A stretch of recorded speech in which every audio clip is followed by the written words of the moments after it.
Finger Lakes is as much a state of mind as it is a place. It is also much more than lakes, for there is rolling land created by glacial activity, there is a national forest, and there is the history of those who have lived and used this land, from roaming hunter-gatherers to the Iroquois Confederation, and then on to those who came to settle, demarking the land with maps, our stories piling up on each other like glacial rubble. We live on a 7-layer cake of geography and history.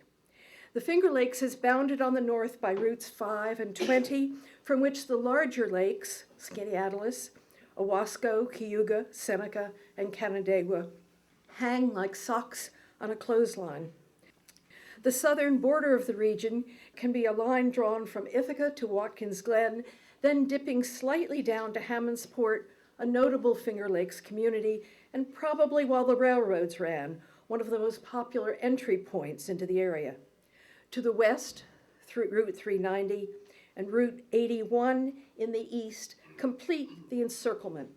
Even though geographically defined and distinctive, an inland island, perhaps, the borders are porous. Counting the Finger Lakes can be difficult. Are there 12 or 13? Or are there only 11, as the Encyclopedia of New York states? Or 17, as current tourist information likes to boast? I include tiny Cayuta, 2 miles long, La Mocha, 4 miles long, and Juaneta, also known as Green Lake, almost 7 miles in length, looking like snowflakes falling at the south. While in the west, there are the Pinky Lakes, Honey Eye, Canadus, Hemlock, and Canisius, that look rather like nail clippings on the land. Altogether, the lakes appear like a toss of bent nails on a workbench. In the language of type fonts, they might be considered dingbats. Their names are variations of Iroquois words and are mostly descriptive. Long Lake, both Canadus and Skaneateles, Canandaigua from chosen spot, La Mocha from mud lake. Only Hemlock is an English word whose derivation is obscure. They are always, all of them, spoken with the word lake following the name. Cayuga Lake, Otisco Lake, Oneida Lake, unlike other bodies of water in the state, where the word lake precedes the name, Lake Champlain, Lake Ontario, and even Lake Otsego.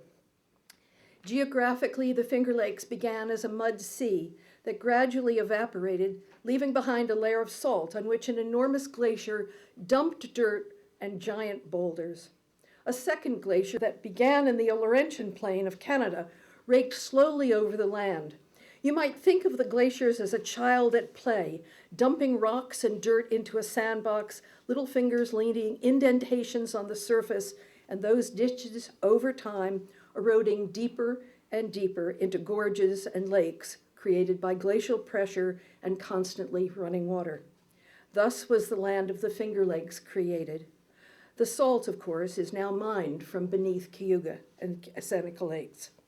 Life in the Finger Lakes is not set in stone, although the rock on which we perch appears in various forms.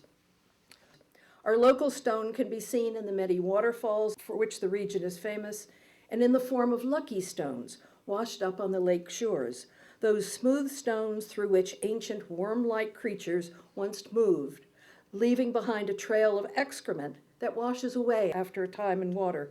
Fortunate are those who find lucky stones. This glacial rubble determined the quality of our soil and left moraines and drumlins that mark the land between the lakes. Another way to consider the Finger Lakes is from inside out. We can determine the center by helping to define the old. Measuring from Otisco in the east to Canisius in the west, the deep waters of Seneca are at the region's geographical center. Seneca Lake is 38 miles long. It is 618 feet to the bottom and one of the deepest lakes in North America. It is 3 miles wide at the town of Dresden. The lake's major cities are Geneva and Waterloo to the north and Watkins Glen in the south. Seneca Lake provided water transportation for goods and people, connecting via an inlet and a 23-mile canal to Cayuga Lake and to the Erie Canal. There are stories about these two middle fingers, Seneca and Cayuga. They say that the drowned in one lake may turn up in the other, but this is more myth than reality. They say, that is, the people of the Longhouse are said to have said, that the character of each lake is explained by a large serpent chopped in two by a brave lad, the flailing tail dropping into Seneca Lake, making its waters broil, the more placid but unpredictable head into Cayuga. Of course, neither lake can be totally trusted. Sailors head back to shore, so they say, when the water turns green and the wind comes from the west. They say that the drowned are rarely given up as they plunge deep into the lower frigid waters and so form a ghostly chorus below. One might think of Cayuga Lake as the center of the region because it is the lowest lake above sea level, all the others swelling up in the landscape. Cayuga's headwaters are at the south end, near Ithaca, and it drains through Montezuma Marsh and the Seneca-Cayuga Canal into the waters of Lake Ontario.